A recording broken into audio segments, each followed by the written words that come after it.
ये तो नियम बना था कि जो भी घोड़ों को पकड़ेगा उससे युद्ध करना पड़ेगा, और कोई छुप करके अगर घोड़ों को अपने वश में कर ले,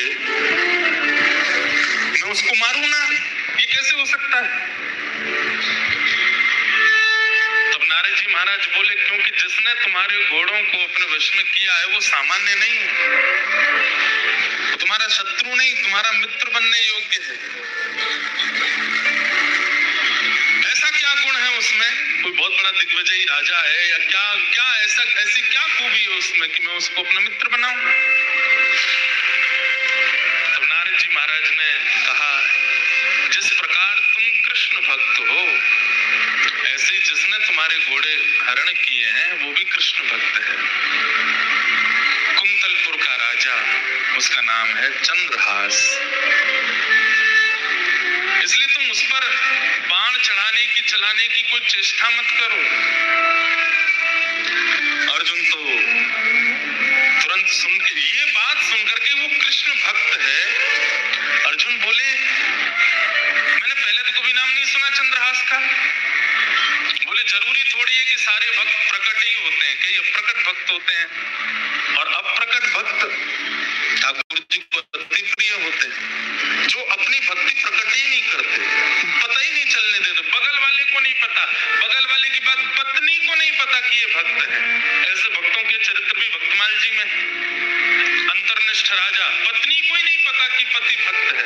ऐसी भक्ति जो करते हैं ठाकुर जी, उन्हें सामान्य भक्ति करने वाले से 50% ज्यादा प्रेम करते हैं, जो अपनी भक्ति को प्रकट नहीं करते।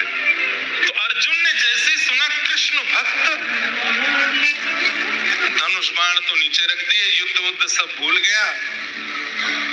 नारद जी के चरणों में प्रणाम करते हुए कहा, भगवान ये राजा कैसे हैं मुझे ये नहीं सुनना, ये इनका राज्य कितना बड़ा है मुझे ये भी नहीं सुनना, और ये चंद्रहास कृष्ण भक्त कैसे हैं मुझे इनका चरित्र सुनाओ।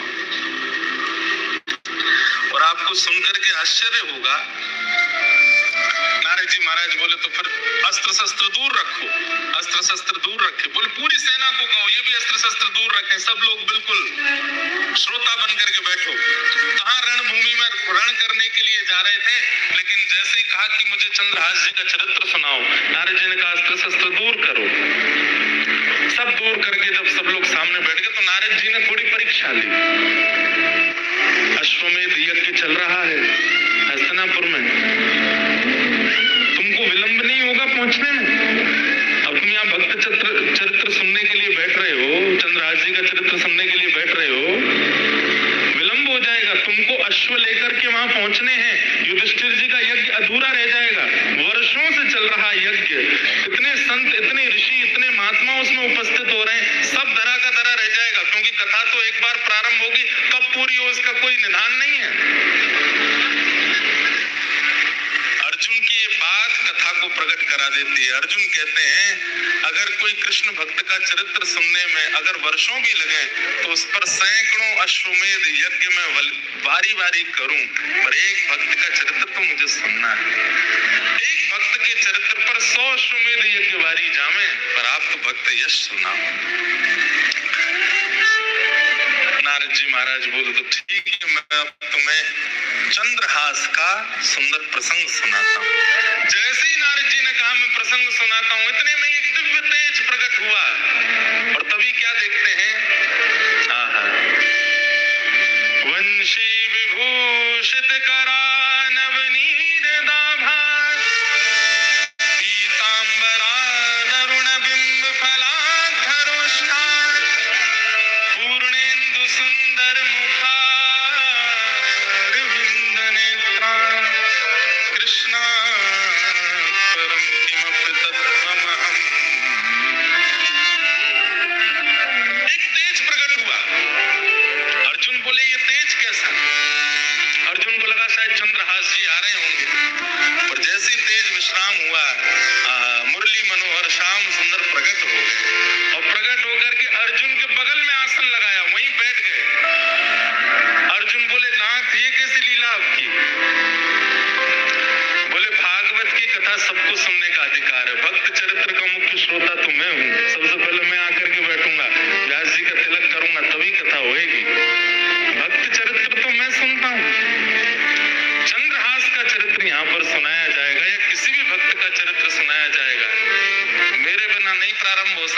मुझे आना पड़ेगा। आप सब इतनी संख्या में बैठे हैं, आप सबके बीच में मुंह छुपाए चुपचाप ठाकुर जी बैठे हैं। क्यों? एक भक्त चरित्र प्रारंभ हो रहा है। भक्त का चरित्र तो ठाकुर जी सुनते। ठाकुर जी प्रकट हो गए, अर्जुन के बगल में आकर के बैठ गए। अर्जुन के तो भाव ऐसे प्रकट हो रहे हैं, नाथ कितनी कृपा। नारद जी महाराज भावुक हो गए, भगवान आज्ञा हो तो अब मैं चरित्र सुनाना प्रारंभ करूं। ठाकुर जी बोले निश्चित सुनाओ, अब कोई विघ्न नहीं आएगा, कोई रुकावट नहीं आएगी, तुम तो सुंदर अब चरित्र सुनाओ।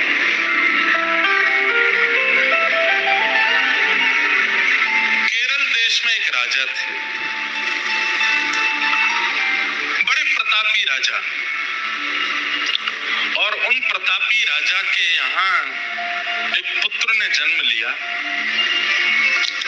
जिनका नाम उन्होंने रखा चंद्रहास।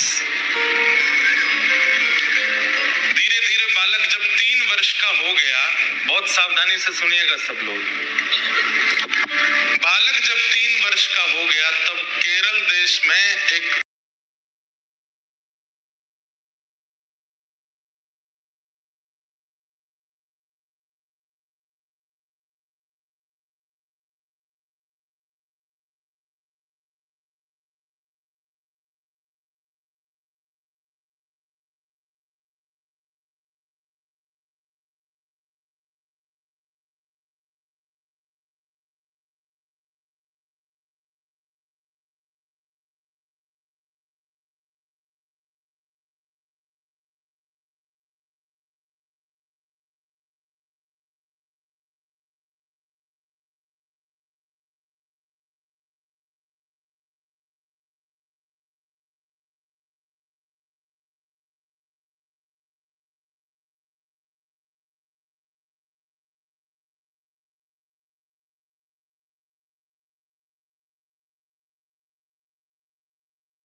मेरे साथ गाइए।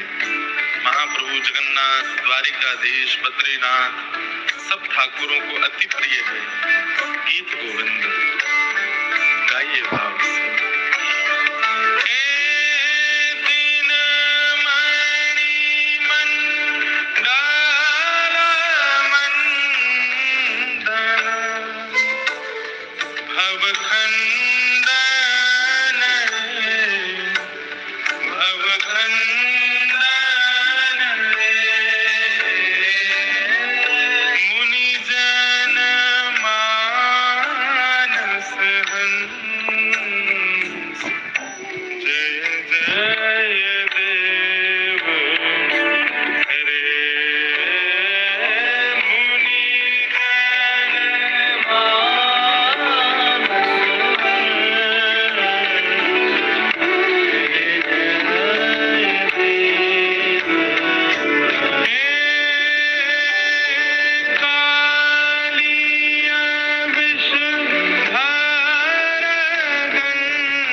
भागवत महापुराण की, श्री सुखदेव जी महाराज की, श्री परीक्षित जी महाराज की, 84 कोस ब्रजमंडल धाम की, गिरिराज धरण की, श्याम सुंदर श्री यमुने महारानी की, श्री वल्लभाधीश की, गोसाई जी परम दयाल की, शेषावतार भाष्यकार श्री रामानु स्वामी जी महाराज की, सब संतन की, सब भक्तन की, सब विप्रन की, लाला के बाबा की, बाबा के लाला की, लाला बाबा दोनों की, लाला के भक्तन की, भक्तन के लाला की, लाला भगत दोनों की,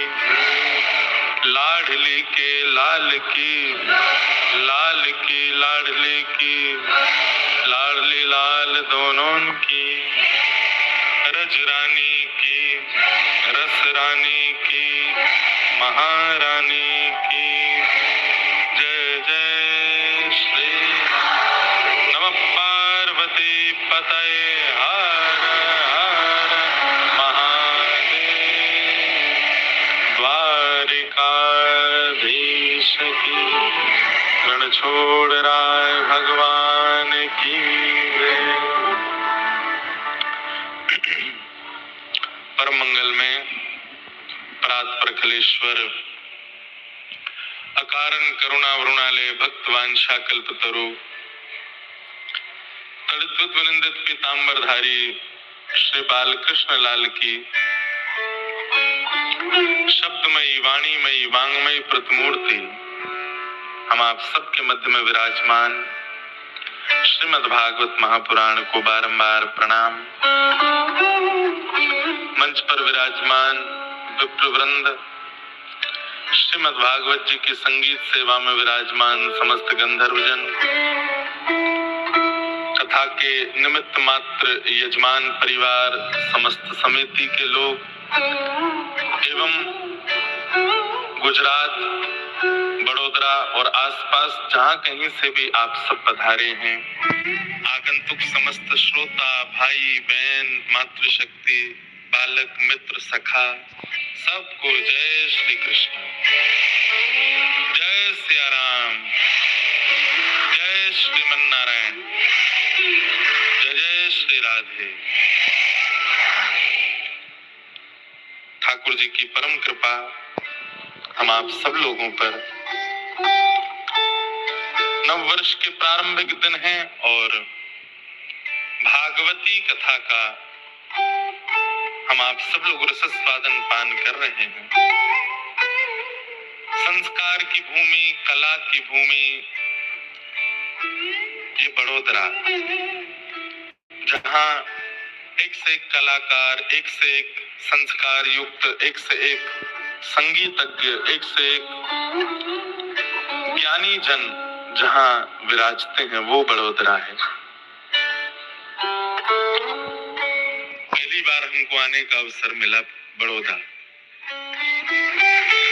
गुजरात में अनेक स्थानों पर आए हैं, अपने कथा क्षेत्र का प्रारंभ ही गुजरात द्वारिका से किया है, लेकिन बड़ौदा आना पहली बार हुआ है। संबंध बड़ौदा से हमारे बहुत पुराने हैं। कई यहाँ ऐसे वैष्णव जन हैं जिनसे हमारा बहुत स्नेह और प्रेम बहुत काल का है, लेकिन फिर भी कभी बड़ौदा आना नहीं हुआ, पहली बार आए। या फिर ऐसा होगा कि संस्कार भूमि ने कहा कि एक आध दो दिन के लिए नहीं, कथा लेके आओ, कथा करने आओ तो ही आना। तो बिना कथा के हमको आना नहीं हो पाया, कथा करने ही आए हैं। बहुत सुख मिल रहा है आप सबके बीच। ऐसे ऐसे यहाँ के सब वैष्णव हैं, सबके भाव हैं, सबका प्रेम है।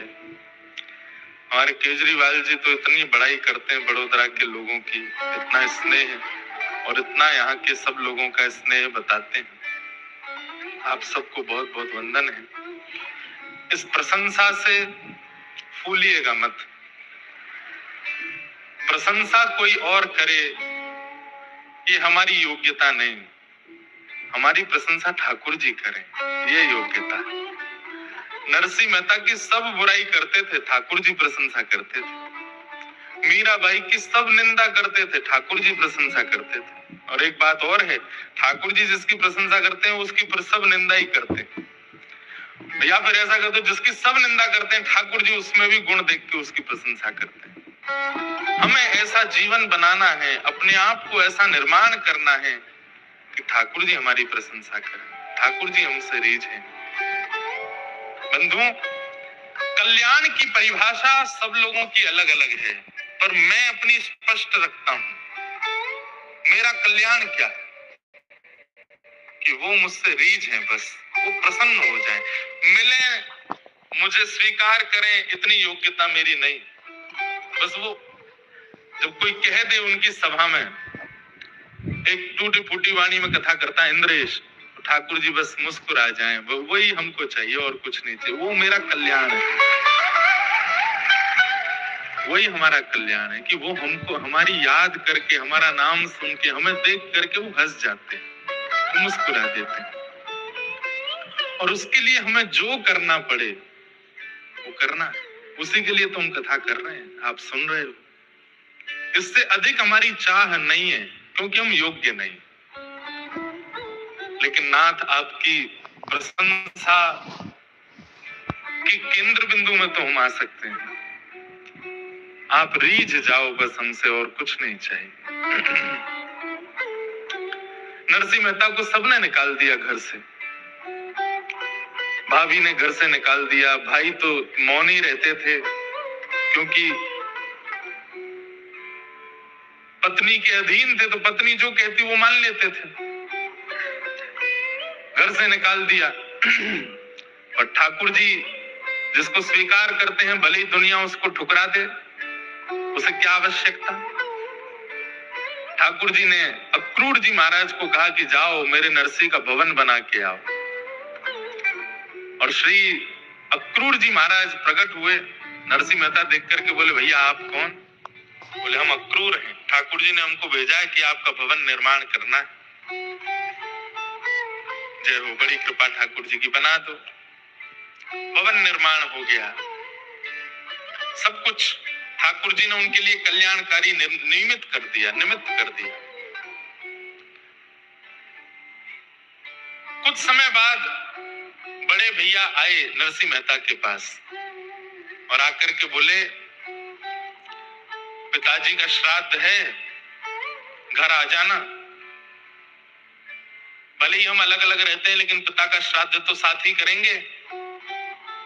नरसिंह मेहता ने चरण पकड़े, बोले भैया मुझे तो पिताजी की ज्यादा स्मृति नहीं, मैंने आपको ही पिता माना अपना, लेकिन पिताजी का श्राद्ध है, मैं जरूर आऊंगा।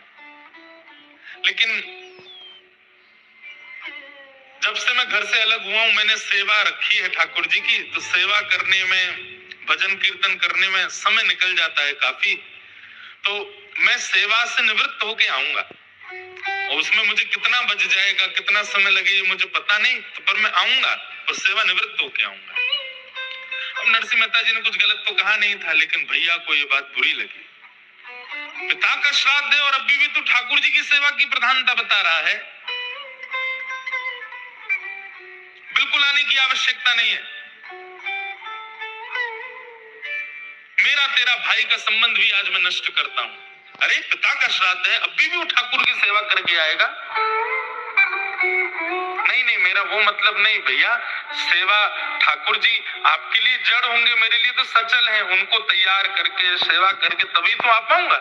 ज्यादा मुझे ज्ञान मत दे, बैठा रहे घर, हम अकेले कर लेंगे, और बिल्कुल आने की आवश्यकता नहीं। नरसिंह मेहता अपनी पत्नी से बोले, अब क्या करें, भैया तो बुरा मान गए।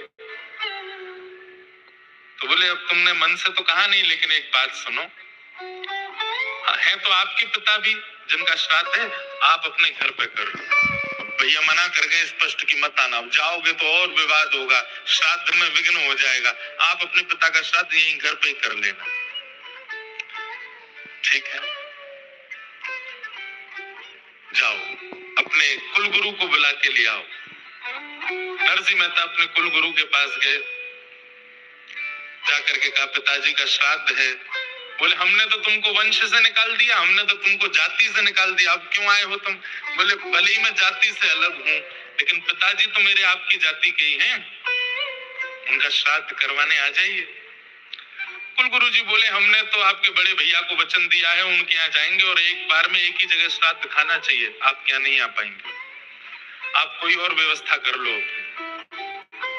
नरसिंह मेहता बोले कोई बात नहीं। दूसरे ब्राह्मण देवता के पास गए, बोले कि हमारे कुलगुरु तो व्यस्त हैं, आप ही करा दीजिए।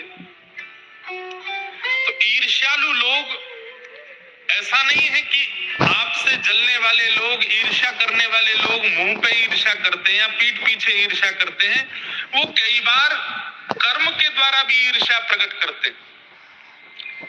जैसे महाभारत में कथा आती है ना कि भृगु ऋषि को कौरवों ने हाथ पांव जोड़ करके प्रणाम करके कहा कि महाराज आप अपने 1000 शिष्यों को लेकर के पांडवों के पास प्रसाद पाने जाओ, ताकि आपके चरण रज मिलने से हमारे भाइयों का भला हो जाए। अब कह तो रहे हैं कि आपके चरण रज मिलने से हमारे भाइयों का भला हो जाए, लेकिन मन में ईर्ष्या है कि जो 5 लोगों का भोजन नहीं बना पाते, जब 1000 लोगों को लेके ये जाएंगे तो उनको खिला नहीं पाएंगे, और क्रोध